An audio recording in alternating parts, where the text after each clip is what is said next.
Burnt Offerings, 1976, USA is a slowly burning horror gem, not in jump scares, but in the steady encroachment of dread, sacrifice, and obsession. Its blend of supernatural force and psychological decay ensures it lingers in your mind long after the credits. Which facts surprise you most as the cut opening, divine trick, or the biblical meaning behind the title? Leave your thoughts below.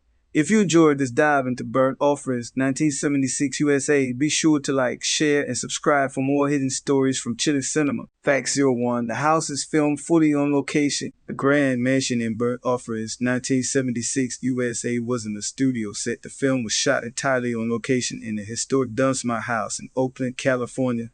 The filmmakers did not build interior sets to duplicate rooms. Instead, they adapted the real rooms, corridors, and upholstery, making the house itself a living, breathing character. Because every creak, every shadow, every wall was real. The atmosphere feels unsettlingly organic. That authenticity lets the supernatural elements creep in slowly. You sense the house's presence long before any overheard hauntings. Also, because they use the real structure, continuity between scenes is unsettling. You may spot a window or door you've seen before, but in a different mood of lighting. Fact 02. A 15-minute opening was cut. Originally, Burnt Offerings, 1976, USA began with a longer sequence showing the Rowe family in New York. Then getting a parking ticket, the family spotting the ad for the house, and their daily life before moving. Director Dan Curtis decided it was boring and trimmed roughly 15 minutes from the opening. Removing that setup made the film start more abruptly, dropping you right into the psychological tension. Many viewers missed that missing prologue. It would have softened the transition into horror. But the choice also amplifies the disorientation. We never fully see the before, so the house's effects seem to emerge out of nowhere, as if it already owes dominion over the family. Fact 03. Karen Black was pregnant during filming. Lead actress Karen Black was about 4 months pregnant, though the production tried to conceal her condition, using clever wardrobe choices and camera angles. In several medium or wide shots, her pregnancy is nearly invisible, but in close shots, certain costumes, flowing dress, heavy fabric helped obscure her midsection. The pregnancy adds an undercurrent of vulnerability and transformation to her character, Marion, whose body and identity are gradually claimed by a house. The fact that a supernatural possession narrative was shot with a pregnant actress adds a real layer of tangibility, a life growing inside as the household's power grows outward. Fact 04. The Vine sequence was reversed cinematically. In one dramatic scene, Vines appear to grasp at Oliver Reed's legs as he tries to escape. But that shot was filmed in reverse. The vines were originally unwrapped and dragged away, then reversed and edited so it seems they are grabbing him. This trick gives a supernatural feel without complex special effects, yet feels convincingly sinister. The reversal also helps mask imperfections in the rigging or timing. The clever reverse execution gives you that uncanny moment when nature itself turns against the characters. Fact 05. Flashbacks based on Dan Curtis's childhood memory. One of the eeriest flashbacks in Burnt Offerings, 1976, USA involves a creepy chauffeur who laughs at a funeral. That disturbing image was inspired by a real childhood memory of director Dan Curtis. At his mother's funeral, he recalls seeing a chauffeur laughing outside the funeral parlor, an image that haunted him. He adapted that recollection into the film's surreal psychological elements. Because the memory is personal and deeply emotional, the film's uncanny flashbacks carry a weight that feels lived rather than invented. Fact 06. Bette Davis clashed on set. Leslie says Bette Davis did not gel easily with her co-stars during Burnt Offerings, 1976 USA. She reportedly had tension with Karen Black, feeling she didn't receive proper respect. She also openly disliked Oliver Reed, referring to him in interviews as that man and only speaking to him when required in scenes. The friction gave on-screen interactions an extra edge. Behind the mask, there was real resentment. Some subtle moments of irritation or coldness in her performance may actually stem from these real conflicts, lending authenticity to her deteriorating presence in the story. Fact 07. Cameraman fired for lighting mistakes. During the shoot of Burnt Offerings, 1976, USA, one cameraman was dismissed mid-production due to serious lighting errors that ruined 2 weeks' worth of footage. Given the film's reliance on atmosphere, shadows, and nuanced lighting was critical. That error forced reshoots and schedule delays. It also underscores how delicate the visual balance was. The aesthetic of dim corridors, shifting daylight, and haunted corners had to be recreated carefully.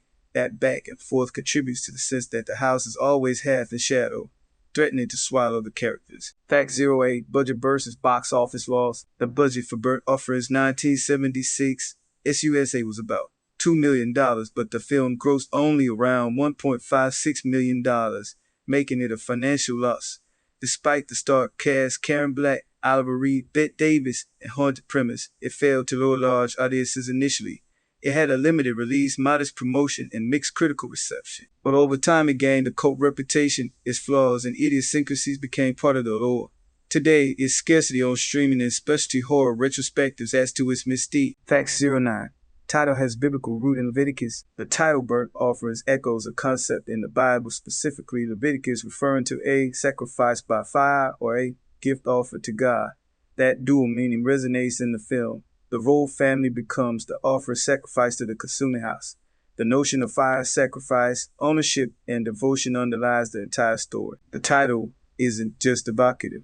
It frames the characters as offerings, not just victims, but ritualized gifts to a malign architecture, realizing that gives the narrative a religious subtext of sacrifice, devotion, and heresy. Fact 10. Adapted from 1973 novel by Marasco. Burnt Offerings 1976 USA is adapted from the 1973 horror novel Burnt Offerings by Robert Marasco. The novel was originally conceived as a screenplay, then rewritten into prose, then adapted back into the film. In the adaptation, Dan Curtis altered the ending, shifted settings from New York, Long Island in the book to California, and emphasized the supernatural horror more than psychological nuance. Critics note that the film leans more tightly on visual horror and family breakdown than the novel's internal dread. The changes highlight how adaptation can reshape tone, rendering some aspects more visceral at the expense of subtlety. Fact 11. Shooting took place in August 1975. The bulk of Burnt Offerings 1976 USA was filmed during August 1975, over approximately 30 days. Shooting in late summer allowed for intense sunlight, shadows, and heat that play into the film's oppressive mood. The tight schedule meant the crew worked long hours because weather and daylight played roles in certain sequences, pool scenes, exterior shots. They had to time carefully. The intense schedule is impressive given the technical demands of lighting, stunts, and location work in the lush historic house. Fact 12. Dunsmore House later used in other films. After Burnt Offerings 1976 USA, the Dunsmore House would appear in other films, including Phantasm. So, I Married an Ex-Murderer, The View to a Kill, True Crime, and Little Girls Blue. The haunting architecture made it a favorite for filmmakers seeking movie settings. Its reuse ties Burnt Offerings into a larger web of cinematic memory. When you see the house again, echoes of the original haunt you.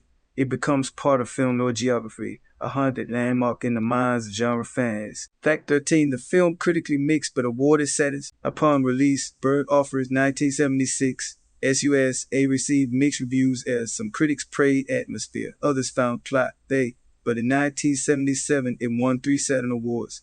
Best Director Dan Curtis, Best Supporting Actress Bette Davis, and Best Horror Film. That recognition showed the genre community valued its ambition and moved more than mainstream box office metrics. Over time, the film's status elevated from flop to cult classic, with critics now analyzing its themes of materialism, obsession, and familial dissolution. Fact 14.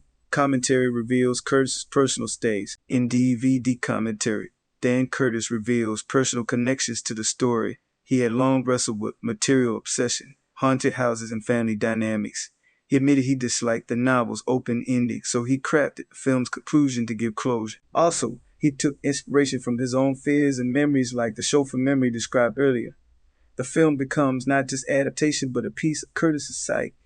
Knowing that makes watching Burnt Offerings feel like peering into a director's inner terror is not just a ghost story. Fact 15. Thematic critique of materialism and family breakdown. Below with supernatural horror, Burnt Offerings 1976 USA is a sharp allegory. The more the royal family fixates on the dream house, the more they lose themselves. The mansion becomes a metaphor for materialism, the dangers of property obsession, and the cost of neglected human relationships. As Marion decorates, renovates, and claims authority over Rome, she distances emotionally from her son and husband. The house demands sacrifice. It demands the family dissolve so it can thrive. This tension between owning things and being consumed by them is central. The film warns that the perfect home may become a prison. Have you ever stayed in a house that seems to breathe to hunger? Burnt Offerings 1976 USA turns that nightmare into cinematic reality. In this video, we'll uncover secrets behind the scenes, stories, and chilling symbolism that most fans have never noticed. Stay with me by the end. You never look at that mansion the same way again.